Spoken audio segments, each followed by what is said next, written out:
السلام علیکم ورحمۃ اللہ وبرکاتہ۔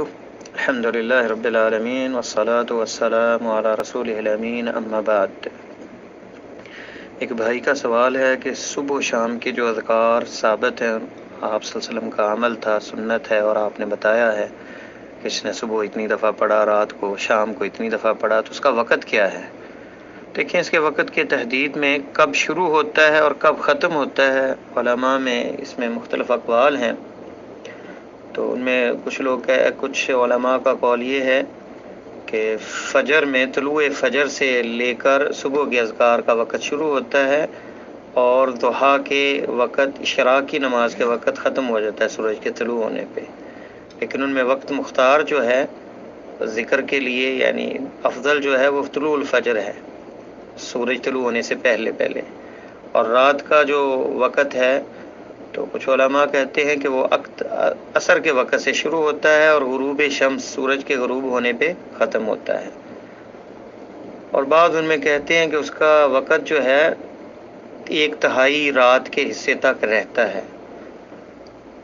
اور بعض علماء کہتے ہیں کہ شام کے اذکار کا وقت جو ہے مغرب کے بعد ہے۔ سب سے اقرب جو قول اور صحیح نظر آتا ہے وہ یہ ہے کہ صبح طلوع فجر سے لے کر طلوع شمس تک، سورج کے طلوع ہونے تک کا وقت صبح کے اذکار کا ہے۔ اگر بندہ بھول جائے، رہ جائے، تو جب اسے یاد آ جائے ظہر سے پہلے وہ جو ہے وہ اذکار پڑھ لے۔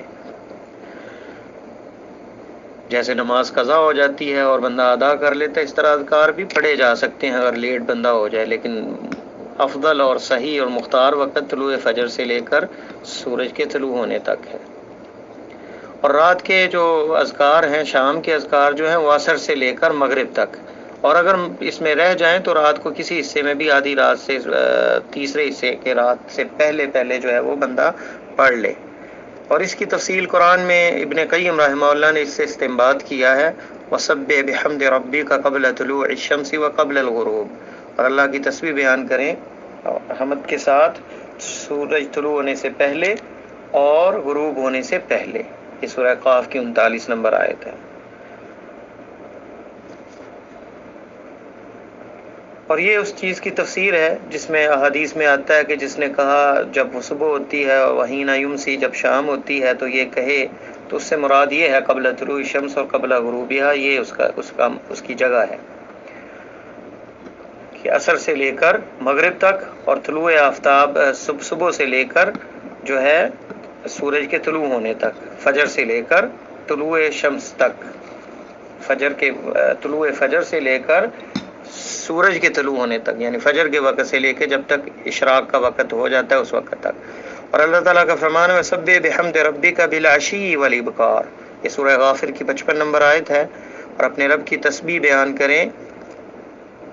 اپنے رب کی حمد کے ساتھ، بالعشی، عشی سے مراد جو ہے عصر کا وقت ہے، والابکار، اور اس سے مراد اول النہار ہے، آغاز صبح فجر کا جو ہوتا ہے، تو اس سے بعد صبح فجر کی نماز کے بعد سے لے کر فجر کے وقت سے لے کر سورج طلوع ہونے تک، اور عصر سے لے کر جو ہے مغرب تک، شام تک جو ہے یہ وقت ہے صبح و شام کے اذکار کا۔ یہ ہے الوابل الصیب میں صفحہ 200 پہ ذکر کیا ہے شیخ ابن قیم، علامہ ابن قیم رحمہ اللہ نے۔ اور اسی طرح جو ہے اذکار، کتاب الاذکار جو ہے امام نووی رحمہ اللہ کی، اس کی شرح ہے ابن علان کی، انہوں نے بھی یہی اس سے استنباط کیا ہے۔ لیکن کچھ اذکار ہیں جو رات کے ساتھ تعلق ہے، جن کے بارے میں جیسا کہ صحیح بخاری اور مسلم میں حدیث ہے، 4008 نمبر حدیث ہے، اور مسلم میں 807 نمبر ہے، کہ جس نے سورہ بقرہ کا آخری رکوع، آخری 2 آیتیں پڑھی، کفتاؤ، یہ اس کے لیے کفایت کر جاتی ہیں، اسے جادو سے کفایت کر جاتی ہیں، اسے تہجد کی نماز سے، اسے اس کی حفاظت کے لیے، اسے ہر بیماری سے، اسے جنات کے شر سے۔ اور ایک روایت میں یہ بھی ذکر آتا ہے کہ 3 دن شیطان ان کے گھر کے قریب نہیں آتا۔ تو یہ رات کے اذکار میں سے۔ اسی طرح رات کو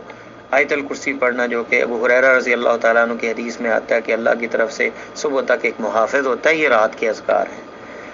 تو شیخ ابن عثیمین رحمہ اللہ سے پوچھا کہ اگر بندہ بھول جائے، مغرب میں نہیں پڑھ سکا، فجر میں نہیں پڑھ سکا، سویا رہا، تو ان کا یہ ہے کہ انشاءاللہ تعالیٰ اسے اجر ملے گا جب بھی وہ اٹھے، جب بھی بیدار ہو، چاہے وہ وقت گزر چکا ہو فضیلت والا، تو وہ ان اذکار کو نماز کے بعد، فجر کی اگر لیٹ پڑی ہے تب، اور اگر مغرب لیٹ ہوگی سفر میں تو اور نہیں وہ اذکار کر سکا تو اس کے بعد جو ہے یہ اذکار پڑھ لے، اور اللہ تعالیٰ انشاءاللہ اس پہ اجر دیں گے. لیکن فضیلت والا وقت صبح کا ہے، اور عصر کے بعد شروع ہو جاتا ہے وقت رات کے شام کے اذکار کا. واللہ تعالی عالم.